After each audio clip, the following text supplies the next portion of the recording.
It's a holiday today, so guess what we're doing? Yeah, we're working on the John Deere 2510 here again today. Of course, we got the cab painted here. Wow, that green looks good on there. That green looks good. And then, of course, around on this side here, we got the top as well. Inside is painted as well. Debating if I'm going to do any more. Like, I might touch that up a little bit. I don't think I plan to. Oh, that's right. I do need to paint inside of there yet, too. Let's actually go around and look at that. And I just realized that here while I was looking at that. Yeah, I do kind of need to get inside there yet. I'm thinking just to brush everyone because I can't really get anything with a spray nozzle inside there. I need to get inside here too if I can. Actually, I did pretty good there, I guess, didn't I? Yeah, it's not horrible, but yeah, I'll see if I can get inside there a little better, make sure there's some good paint. Oh, I missed a little bit there, didn't I? Well, that's why I got a rattle can. That way I can just touch up a couple spots here and there. Like I said, I had a little bit of a hard time painting that, but we'll get to that here at some point. So anyway, just finished working on a little something off screen here. Or off a video. I figured it wasn't too exciting, so I didn't bother recording it here. But I got the operator platform off the track here again. I was hoping we wouldn't have to do that again, but this hopefully will be the last time. I'm working on running, everyone, the wiring for the cab here. So here's my plan. I got a wiring harness for the cab. I don't know what wires I'm going to need here, everyone. I've got a rough idea of what I want, but then I just ran a whole bunch of extra just in case. So, because once the operator's platform on, my intention is I'm going to run it underneath the operator platform, everyone. Probably over in here somewhere. It's going to go to this cab support, and then I'm thinking, I'm not 100% sure how I'm going to do this here yet. So I got a couple extra feet there, maybe 10 extra feet of wire there just to make sure. I wouldn't mind like running it up through here and into the cab.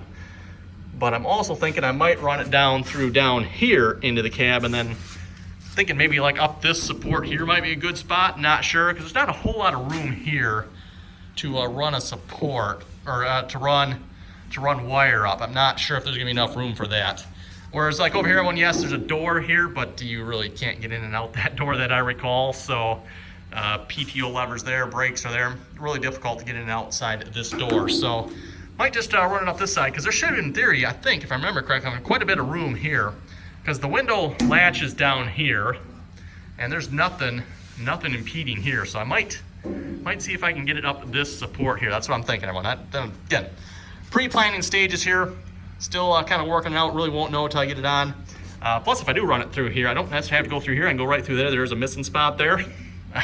That right there. That's why I never bothered to fix that, because like, it might work pretty good for wiring. And if it doesn't, I'll just I want to get like some sort of floor mat, everyone. I was looking at that diamond tread stuff. That looks pretty nice. It's a little bit pricey. You know, get like what did it come in? 3/16 thick, 1/4 inch thick diamond tread. And by diamond tread, I don't mean the steel stuff. I'm talking the rubber diamond tread stuff. We got some of that at work, and it's like I said, it's pretty nice stuff. So anyway, this is going to run up into here. I was debating if I should put a fuse panel on the cab, but I think I'm just going to run off this one here, everyone. That's kind of what I got it for. There's plenty of spots on it. And we're just gonna run the wires from here up into the cab, which reminds me I probably should have put some sort of disconnect in here. Probably should have. I can still probably do that yet. Yeah, I think that's what we'll do. I forgot all about that, everyone. I was gonna put a disconnect in there. Right, disconnect in there somewhere. Okay. Well, for now, like I said, we'll just run it out, and probably the disconnect will probably be back in there somewhere. That way, when you take the cab off, you just disconnect the wire back there. I don't think we need to have a disconnect in here for that at all. I don't think that'll be necessary. That'll just plug into this here. There are disconnects all here for everything, but if you had to take it off, you can just take it off where they're all connected at.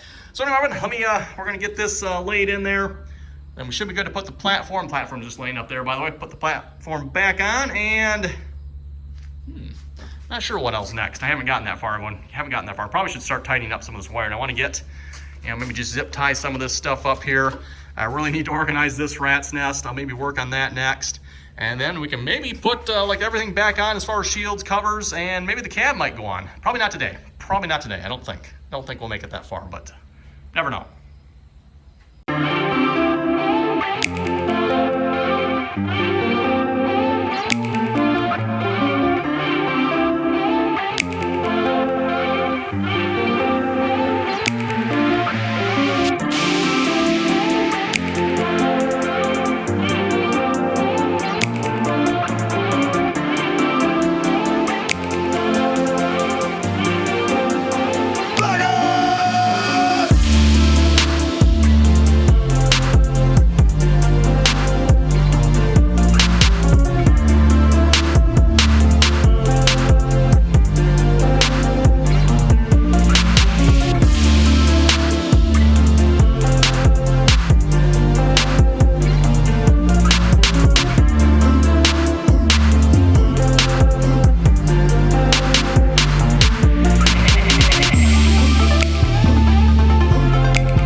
I think we're gonna have to wrap this video up here. I am gonna probably work on this a little bit more yet. I'm gonna go ahead and put, we're gonna try to get the paneling in here. I got the pieces sitting right there. There's for that side, the far side, and I've got the other piece right here sitting there. What I ended up doing here, everyone, is I stole the grommet from right there. You can see the grommet there is missing. It's supposed to look like that. Unfortunately, I ordered a grommet set here, everyone, because I thought, well, it might come in handy, but it didn't have anything big enough, so I'm going to have to get something bigger there. I put the grommet that was there up in here, so that way I can glue these panels in and be done with that. And like I said, hopefully get, I don't know if I'll quite get the hood and the dash cover there back on or not, but we'll try to at least anyway. So what I just finished here doing, everyone, as you've probably seen in the high-speed video, is working on the wiring here. I tried to clean it up in there, so again, we're not done in there, so I didn't want to get too carried away. And then also I took the relay that was mounted up in there, I took that out of there and moved it to a much bigger, beefier system down in the battery box here. And again, this is not where it's going to be. Again, everyone, as I've said before, I plan on rebuilding this battery box, newer, bigger, slightly bigger battery box. It's gonna be like 2 inches bigger this way, 2 inches bigger that way. I figure, give or take a little bit. So, but yes, got a bigger relay. So everything now is rated for 80 amps, everyone. We got an 80 amp inline. This is more like a, not really a fuse. Oh, what do they call this? It's more like a circuit breaker type thing, everyone. I really like the idea of this, because rather than having to replace the fuse, everyone, you can just, there it is. Now it's back on, and then of course reset it. So, and then this is an 80 amp relay right here, clicks on and off. And then of course the fuse panel in here is supposed to be rated for 80 amps as well. So pretty much at this point, everyone, the only thing this switch does anymore, the key anyway, is turn this relay on and off. And I don't know if you'll be able to hear it here. That's got a nice solid click to it. So again, that's pretty much what I've done with that key now at this point. It just turns the relay on and off. And that's what it was doing before too, with the other smaller relay. It just turned the relay on and off. But yeah, now it turns the bigger relay on and off. And like I said, that relay is down in the battery box here. I was debating putting it up in there, everyone, but I figured, you know what, I think it'll fit down in here. It'll be a little bit cleaner installation.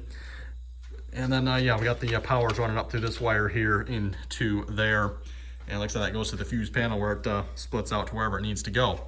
And yeah, like I said, 80 amps. Do we need that much, Evan? I don't think so, but like I said, this way everything's 80 amps. And I've got it wired to the battery here at the moment, everyone. You know, I think if you look at most newer vehicles, that's usually where the connection is made, is by the battery. The current one is here, or that's where it was anyway. It comes off the starter solenoid on the starter here. So, but I've got this connected to the battery now. And like I said, just looking at newer vehicles, everyone, it seems like that's where they always connect it. So I think that'll be fine, right? If not a big deal. We can move it up to there. Not really sure on that one, but like I said, I put it on the battery for now. And again, if you're not familiar with the relay, it's just basically a big switch, a big electronic switch. So you got the control wires here, which are just these little wires. They don't take a whole lot of power, just turns this on, and then of course that lets the big high voltage wires handle the current. And so yeah, this little wire here sends power up to the switch. That's, you know, an always on wire there.